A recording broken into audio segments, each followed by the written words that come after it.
তুমুল বৃষ্টিতে বন্ধ হয়ে গেল কেকেআর ভার্সেস পাঞ্জাব ম্যাচ। ইডেনে মুষলধারে বৃষ্টি আর ঝড়। পূর্বাভাস আগে থেকেই ছিল যে আজকে ঝড় বৃষ্টি হতে পারে ইডেন গার্ডেন সহ কলকাতা সহ হাওড়া সমগ্র ওয়েস্ট বেঙ্গলে। আর ঠিক তেমনটাই হলো। 3 ওভার 4 বল কেকেআরের স্কোর 25 রানে যখন 2 উইকেট, ঠিক তখনই বৃষ্টি নেমে এলো ইডেন গার্ডেন্সের বুকে আর ম্যাচ থেমে গেল।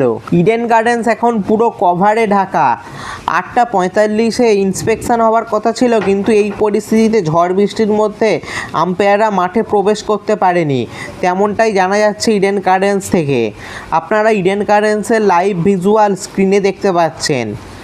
তো বন্ধুরা, এখন ক্রিজে রয়েছে অজিঙ্কা রাহানে এবং অঙ্ক্রিস রঘুবংশী।